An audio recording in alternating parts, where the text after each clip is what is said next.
Welcome back to Blind Item Breakdown. Our first blind item is about Justin Bieber and Coachella. It reads, this north of the border singer will have a minder with him 24/7 until after the next weekend. And a minder is kind of like a handler. If you guys know anything about Justin Bieber, he does not like his handlers. A lot of celebrities are paired up with these handlers who are trying to keep them on track, but usually they work against them. And with Justin having one of the biggest career moments of his life this weekend, he really needs to keep it together. Justin Bieber at Coachella, it makes sense with the whole Usher fight thing. It's just awful to think that he could have gone through such despicable acts, which I agree. Honestly, Justin, I would love to see you square up with Usher because I would love to see you beat him up for what he had done to you, putting you into Diddy's house. Somebody says limit his intake of shrooms and pot. Gotta protect that voice and lessen the anxiety. Hopefully they'll have his best interests in mind. Well, right now the world is questioning whether Justin is going to be able to come through with this concert. Remember, allegedly, Coachella had paid SZA a lot of money to be there just in case he isn't able to come through. Recently, Justin's been doing these secret concerts where he's been performing his entire album, and the world has been convinced that he will be doing that at Coachella, which, trust me, I know the song Daisies, I know the song Yukon, I have a radio, but I do not know his new music like I know his old music. Thankfully, there have been some clips released of him rehearsing at Coachella, and it sounds like he's going to be playing some old songs. Like I heard Beauty and the Beat was being rehearsed, which is interesting because imagine if he brought out Nicki Minaj.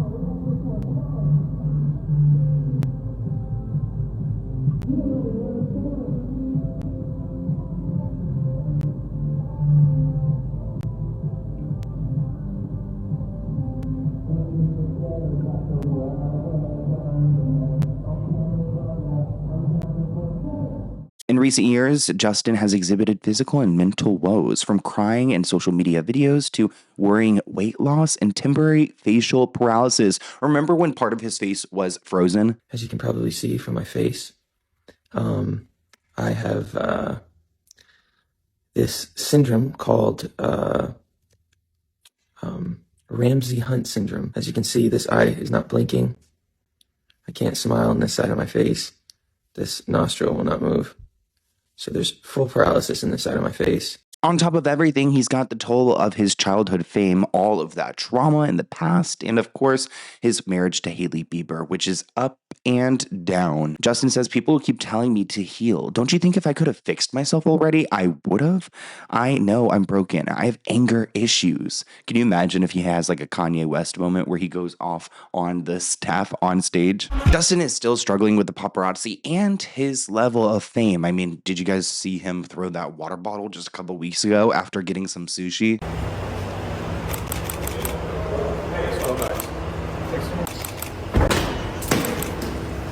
It kind of reminds me of his behavior last year at Coachella. Remember, he was at that coffee shop. There were a bunch of photographers around, and he was not having it. All you want is money. Go. Get out of here. All you guys want is money. Money, money, money, money, money. Money, money, money. Get out of here, bro. Get out of here. Money. That's all you care about? Money? That's all you care about, guys. It's money. You don't care about people. Only money. Only money. No people. You don't care about human beings. Go. Go. Go. A source close to Justin says that Justin's got something to prove to himself and to the industry, and Coachella will be a real indicator of how he moves forward. There's a lot riding on this, no doubt. Page 6 reported that Justin spent years struggling financially, with his spending soaring to more than $1.3 million a month back in 2022. So his credit rating is crap. It's probably why he sold his catalog, and I think him selling his catalog for $200 million also had people convinced that he wouldn't be performing his old music. Because let's say that Justin performs an old song at Coachella and then it goes viral and it starts getting streams on certain platforms. He's not making any money from that. So I can understand why maybe he wants to leave his old catalog in the past. But part of the reason why Coachella sold out so quickly was because he was performing and people were hoping to see those songs. Justin Bieber ready to spill all the tea? Yeah, girl. Apparently, he just signed a major deal with Netflix to film a Coachella documentary. That's right, girl, just like Beyonce did, taking you behind the scenes of what goes on to prepare for Coachella. Our friends over at Dumois posted this saying a well-known former teen heartthrob, A-list pop star, has teamed up with Netflix to follow and film their journey getting ready for their highly anticipated Coachella performance, similar to Beyonce's, and will be released shortly after the festival ends. So if Justin Bieber did this, it's fabulous. Also, there's a huge misconception about Coachella. Now, Coachella doesn't necessarily pay their artists to perform, but in fact, they give them a budget for their performance. Oftentimes, musicians have to put in their own money. So this way, with Netflix, he's making coin on his Coachella. I know you guys love whenever we talk about Jennifer Lopez, so this next blind item is about JLo. Our well-respected, multifaceted, middle-aged performer seems to have it all. She's successful, wealthy, and seemingly content with the current state of her life. Yet behind her infectious smile lies a secret. She's an sex addict and been sleeping around with a 23-year-old that she met on set of her latest production. Our girl just loves to be in love. She so quickly developed feelings for her boy toy. She's torn about going public with the May/December fling because she fears the public will ridicule her, especially because her last big romance was an epic fail. Her younger lover, though, is bragging to buddies that he's dating a superstar, so sooner or later their romance will become public. What does JLo have doing anything with a 23? What business does she have getting into a relationship with a 23-year-old? This person writes, I can't blame her. This clearly sounds like Jennifer Lopez, who has a past of falling for boy toys like her ex Casper, who was her backup dancer. JLo's the obvious choice, but I was tripped up by well-respected. I don't know that she is. Now, reportedly, Jennifer is happy and free after her divorce from Ben Affleck.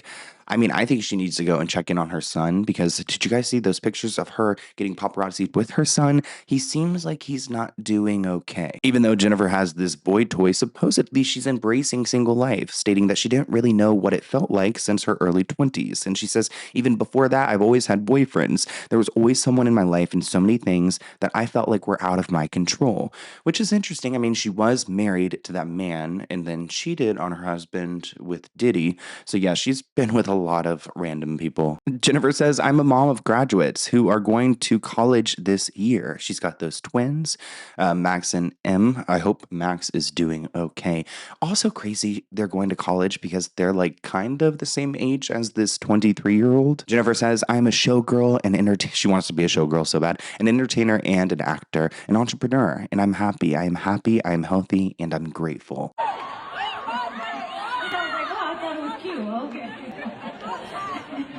Why is she always wearing things like that?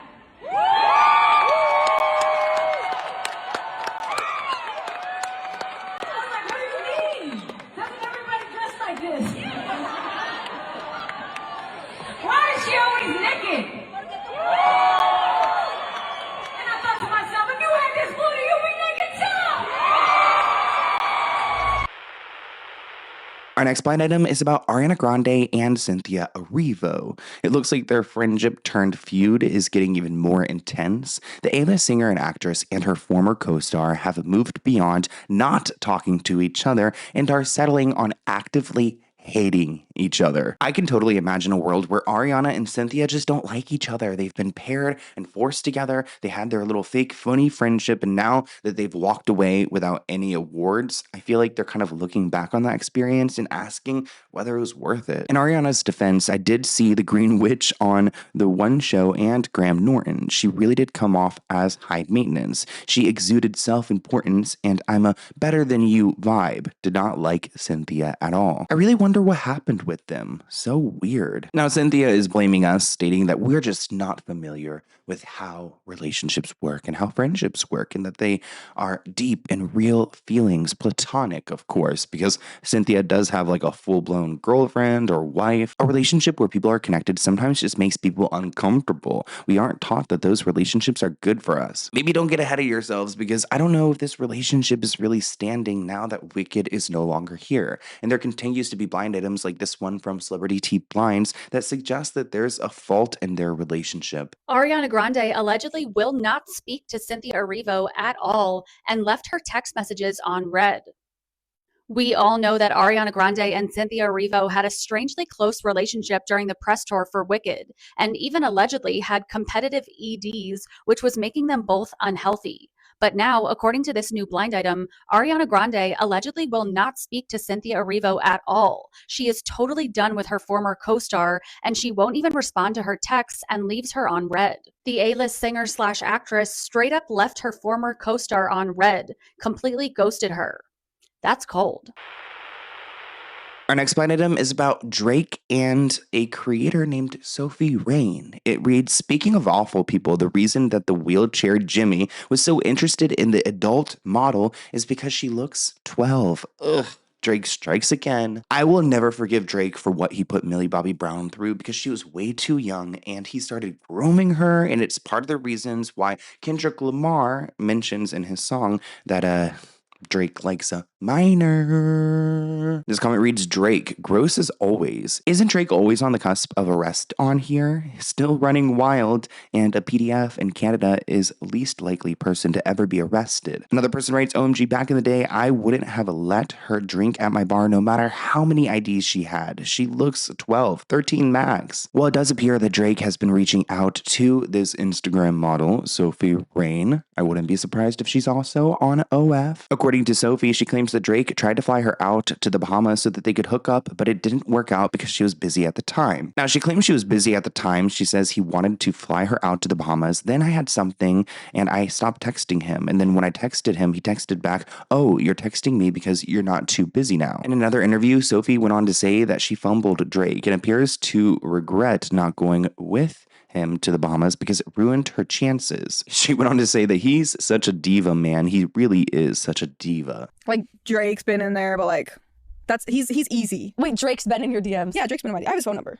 But like, you guys talked? Yeah, we've talked, but I fumbled. I fumbled really hard. Wait, how did you fumble? How did you fumble? Okay, because he wanted me to It's like fly to the breaking news. Bahamas, and then I had something, so I stopped texting him. And then I texted him, and he was like, "Oh, you're texting me because you're not busy." So like, I fumbled because like Drake wanted you to go to the Bahamas? Yeah. Peachlini. I didn't want to go by myself. I didn't want to go by myself. Peachlini.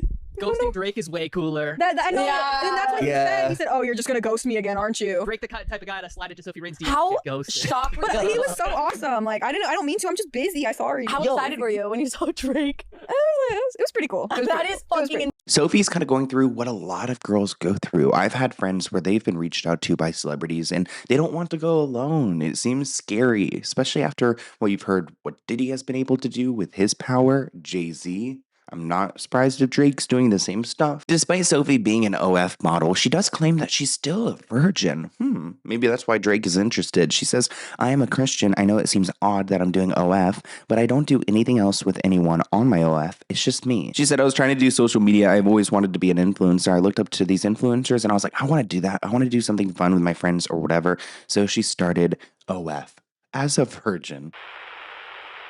Our next blind item is about Kim Kardashian, Kris Jenner, and Ray J. It reads, with this new ruling, a judge is going to expose the lies of this reality family. Now, I've said ever since day one, I believe that Ray J is telling the truth. I believe that Kris Jenner worked with a production company to go and leak this tape, and all the paperwork was done beforehand. They got paid for this, and they were supposed to keep quiet until Kim started blaming Ray J for leaking the tape, and he's like, wait, no, we signed a contract, this was a deal, you're not going to put that on my name. He's got children. He doesn't want to be known for that. So this is why we're in court. And if the judge really does do their job, they'll be able to pull out these documents and expose that Kris Jenner truly did pimp off her daughter, Kim, in these videos to go and set the stage for a reality show. One person says, I'm hoping for this. So funny that the thing that made her famous is going to be the thing that starts her downfall. Does anyone even really care anymore? About damn time, this person writes. Well, there was a settlement a couple years ago whenever Kim tried to bring up the tape again on their Hulu Kardashian show. And this is what the judge is reviewing right now because this settlement was supposed to keep the peace. But it's kind of crazy to me that the Kardashians kicked off Keeping Up with the Kardashians headlines with this Ray J leak. And then when the Hulu Kardashian show came about, they brought it all up over again with Kanye having this computer that supposedly had this tape of Kim and Ray J. But Ray J says that that storyline is completely false, which is what led to the recent settlement. A bid by Kim and her mother Kris to seal portions of their 2023 settlement agreement with Ray J has been denied. Kim and Kris claim that if this agreement is unsealed, it would cause substantial harm to the Kardashians' privacy interests and undermine the strong public policy interests in favor of the settlement agreement. Essentially, they don't want us reading this agreement because it's going to make Kris and Kim look like they're hypocrites. In October 2025, Kim and Kris sued Ray J for defamation because he had made claims on his stream that they were being investigated for RICO charges. The following month, Ray J decided to countersue them right back for $6 million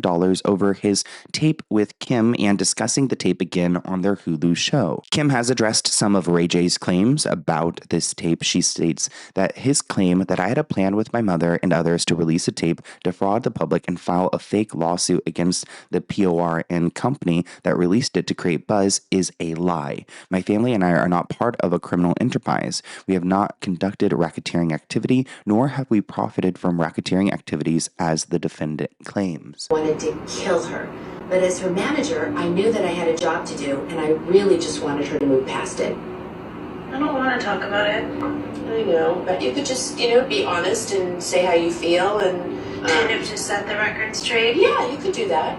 That was with my boyfriend of 3 years that I was very much in love with, and whatever we did in our private time was our private time, and never once did we think that it would get out. I'm gonna be Tyra. In other news, Kim Kardashian is trending online for all the wrong reasons. You guys know these flight trackers? It's so interesting to me how these celebrities continue to fly such short distances for no reason. I understand the LA traffic sucks. It really does. But this is just ruining the earth that we all share together. One thing I don't understand about these celebrities is they have so much money. They care so much about their kids. They build these compounds to survive these wars, yet they don't even worry about the basic things that are ruining the earth, like Kim Kardashian's frivolous flying. And that's something that runs in the family because Kylie Jenner, I'm looking at you. It looks like her recent trip included 84 gallons of jet fuel, which costs about $500. Honestly, a little bit less than I thought. I thought it'd be a lot more than that, but it causes 0.883 tons of CO2 emissions. Pretty much you guys can drive around for a couple years and it still would not add up to what Kim released during her flight. Never dreamed I would own a plane. Well, this should be interesting. I'm an ex-flight attendant. Welcome to Air Kim. Or wait, Kim Air. I don't think anyone cares what it's called, Kim. The most exciting part of the plane is it's all cashmere. Oh, cashmere. Any safety features you want to tell us about? Every seat has its own phone charger. Yeah, not really what I had in mind. But how would you greet passengers when they came on board? Don't touch a thing. Don't breathe. Don't touch a thing. You've not worked in customer service before, have you, Kim? Oh, I'm going to do no shoes on the plane. Oh, I think that calls for an emergency evacuation. So the exits are here and here. Our next blind item is about Angelina Jolie. It reads, it looks like the permanent A-list actress thought to herself that getting back on heroin would be a good thing. Wait, please, if you guys don't ever use that drug right there. One person says, I wonder what Angelina is mentally escaping in the process. It seems like all of the longtime sober celebrities are using again. It seems like she's so out of it. I doubt that she's taking drugs. I think that the key part here is looks like. Another person says Bell's palsy again, or possibly bad Botox, maybe even some myasthenia. She was in Cambodia yesterday and the side of her face is drooping down. I have stories of her in the early days when Tomb Raider was coming out in 2001. Angelina was so whacked out on heroin that she was admitted to a psych ward and the studio was losing their mind, hoping that she would be functional in time to do press for the first video game character made into a big studio movie. My friend was an executive at Paramount, and there were daily Angie updates from the psych ward leading up to the premiere. This really speaks to how the studios view their actors and actresses. They don't care about their mental well-being or that they're addicted to drugs. They just want to make sure that they're all pretty and right for the time of the premiere to make it seem like they are keeping it together. More recently, Angelina Jolie sparks concern during a Tom Ford event at Shanghai Fashion Week. Ooh, Shanghai. Shout out to Shanghai. I don't think we have any viewers in China watching, unless you're in Hong Kong. but shout out to anyone in China. Now, as soon as Angelina touched down, people were concerned. One person said that there's something definitely wrong here. She does not look very good. There are some people convinced that Angelina may have done something with her look, but she has actually told the UK tabloid, the Daily Mail, that she's not done anything and she won't ever do any plastic surgery. But you guys might be wondering, what is wrong with Angelina Jolie? Take a look at her on the red carpet. So great to be here, and I wish I had more time, and I look forward to returning. As you guys can see, she's kind of moving in slow motion. It does seem like she's a little bit tired, and maybe the makeup, the under eye white eyeliner isn't really helping. This person writes, no idea what's going on in Hollywood. This is fake or an impersonator. She looks petrified. That is not Angelina Jolie. This is not Angelina Jolie. And finally, who's that? That's not our girl, Angie. Our next blind item is about Taylor Swift and this messy lawsuit. The A-list singer thought that she could be the billionaire bully again. It turns out that the other person is willing to fight. The check the singer is going to have to write is going to be very, very large. And there's this trademark infringement surrounding her latest album, The Life of a Showgirl. This person asks, how hard was it to research the album title first and name it something else? Around the industry, Taylor is known for stealing. It wasn't that long ago that she likely paid off another woman. No doubt that she's using her financial power to make it go away. She's going to end up tanking her career at this rate. Here's hoping. Let's talk about this lawsuit involving Taylor Swift and a Vegas performer who claims that Taylor stole her idea. Taylor Swift is facing a new lawsuit because this Vegas performer named Marin claims that Taylor Swift titled her record Life of a Showgirl, even though it resembles the title of a column that she has penned for the Las Vegas Weekly, Confessions of a Showgirl. Marin obtained the registered trademark for Confessions of a Showgirl in 2015 and has been posting the column ever since then. I mean, there's a difference here. It's like the Life of a Showgirl, the Confessions of a Showgirl. Yeah, it's pretty close. Now, her lawyer says that she registered it, she earned it. We have great respect for Taylor Swift's talent and success, but trademark law exists to ensure that creators at all levels can protect what they've built. That's what this case is all about. Marin claims that the similarities between Confessions of a Showgirl and Life of a Showgirl are immediate.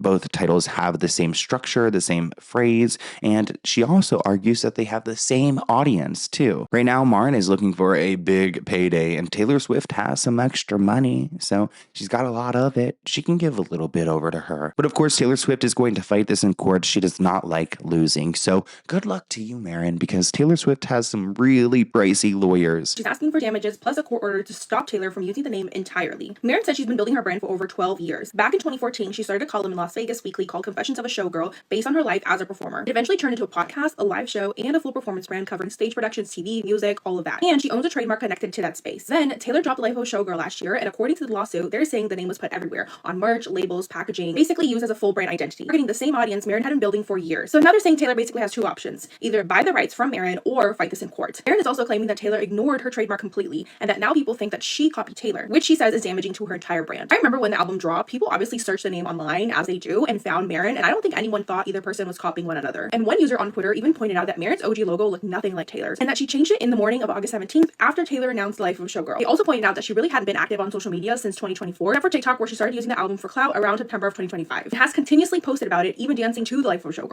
This person writes, the fact that this is probably 90% of people's first time hearing Confessions of a Showgirl. Marin doesn't own the term showgirl. Yet she's posted about being excited for the Life of the Showgirl, but she's suing Taylor. Now, I don't know if she's in the winning place because she is dealing with Taylor Swift, though I do appreciate the fight because, you know, small creatives, they have to go and stand up for themselves, especially against someone as big as Taylor Swift.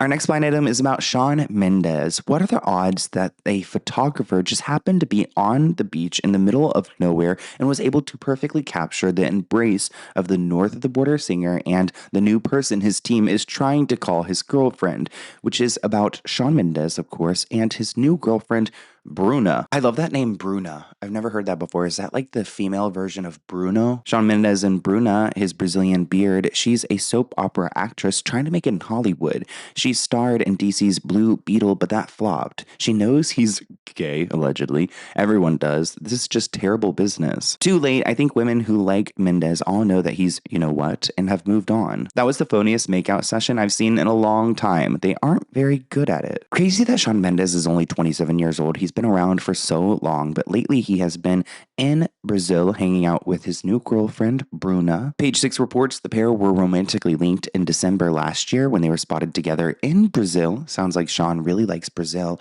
I really want to go to Brazil sometime. Bruna, who entered into the entertainment industry as a child actress at just 5 years old, is best known for her role in The Blue Beetle, which I don't think, has anyone seen that? Comment below. Have you seen that before? It looks like her father's also a professional footballer in Brazil. So it looks like Shawn Mendes has a new love, and the question is, who exactly is... Hi, I'm Bruna Marquezine. Acho, tô zoando, né, gente? Okay, so everything actually started back in 2017 at Rock in Rio, where Shawn was performing, and fans noticed that Shawn and Bruna were seen together at Justin Timberlake's set. And not long after that, Shawn actually started following Bruna on Instagram. At the time, Bruna was dating Neymar, but once they broke up, people noticed something interesting. Shawn began liking her Instagram photos. Over the years, there's definitely been a pattern. Whenever either Shawn or Bruna are single, Shawn would suddenly start engaging with her posts again. Okay, so fast forward to last year, 2025, when Shawn actually traveled to Brazil for Lollapalooza, and then later returned again for another event. November of 2025, the two are spotted together at Dua Lipa's concert in Brazil, and after that, it really looks like Shawn hasn't left Bruna's side. He did go back to the US for Christmas, but then he quickly returned back to Brazil for New Year's, where fans actually caught them looking very lovey-dovey multiple times in what feels like 15 different cities across Brazil. Now, who is Bruna Marquezine, you may ask? Bruna is essentially Brazil's it girl. She started as a child actress, grew up on TV starring in novellas, and most recently made her Hollywood debut in Blue Beetle. In the past, Shawn Mendes has addressed speculation surrounding his sexuality.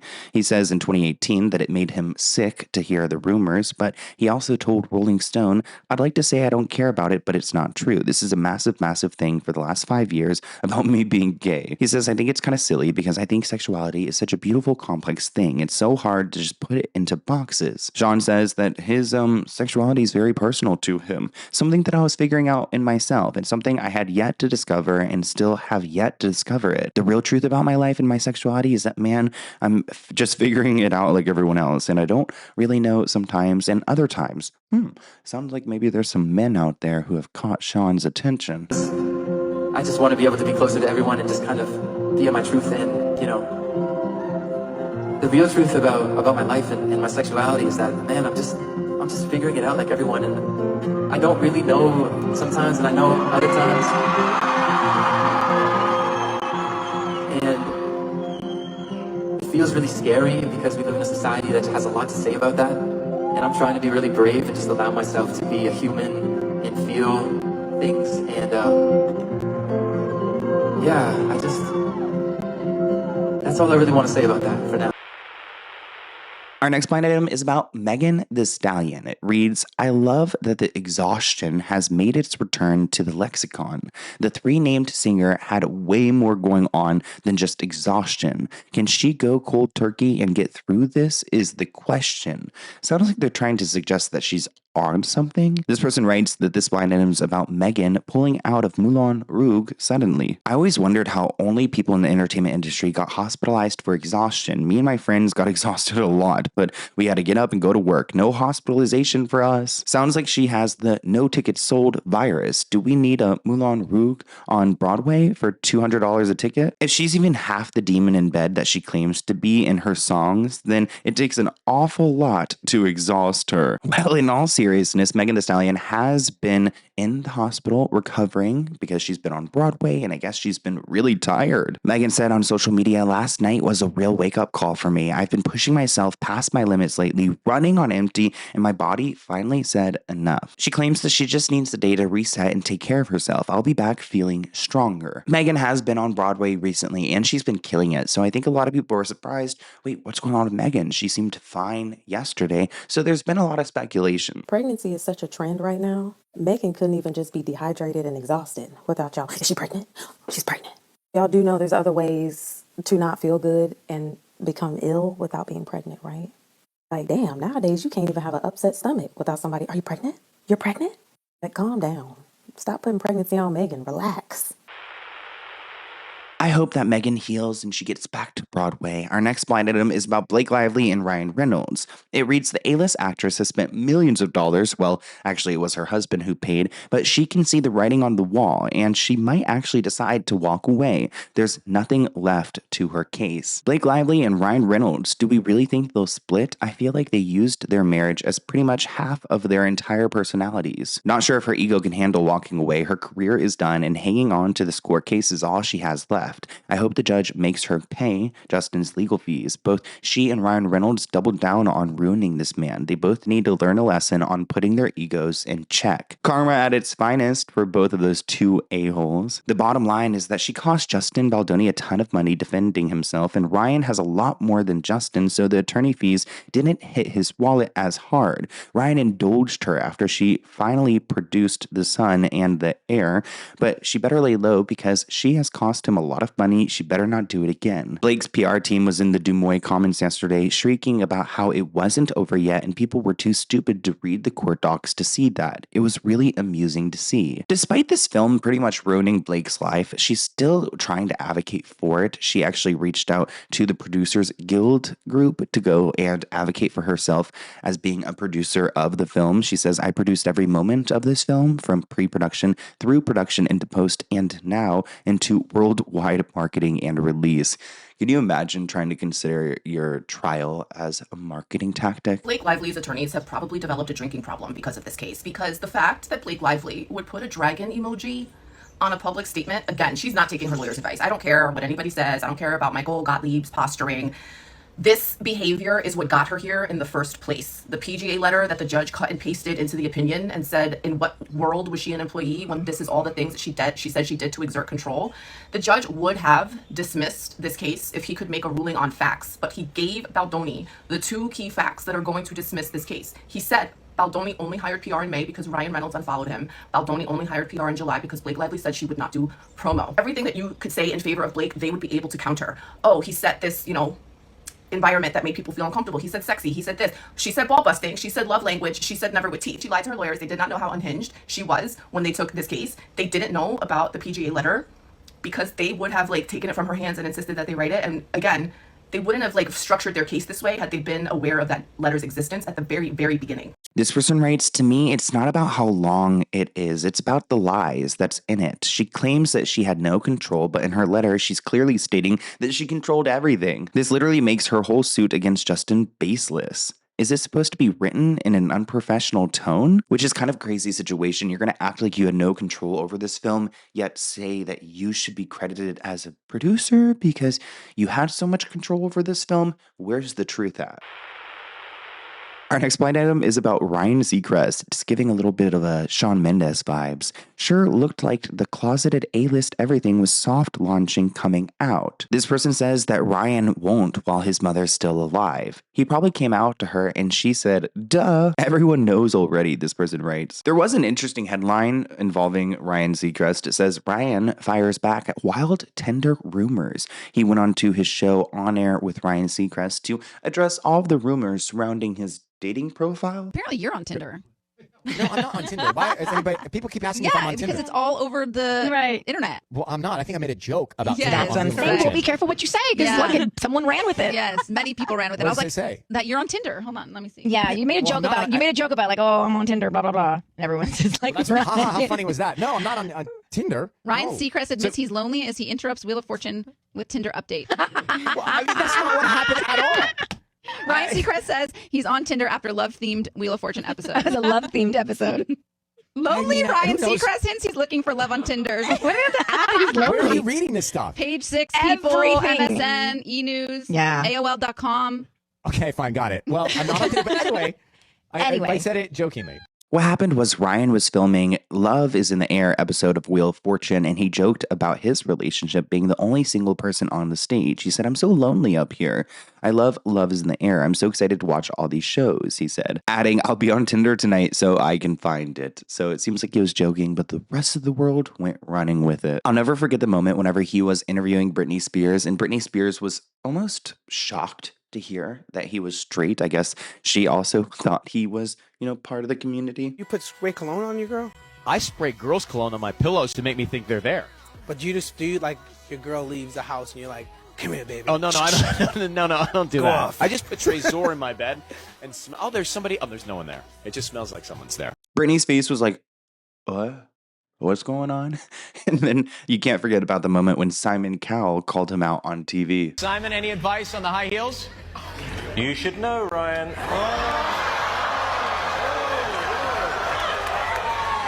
Stay out of my closet. Come out. This is about the top 12, okay? Not your wishes.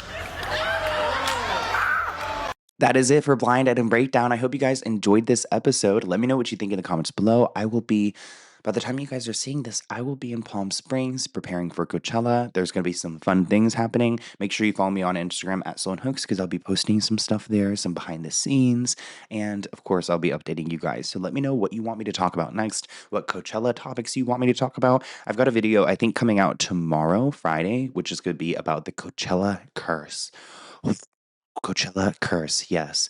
We're going to go through all of the patterns over the years, the worst moments, things like that. So definitely check that out. You're going to enjoy it. But I'll see you guys in a new video soon. Bye, guys.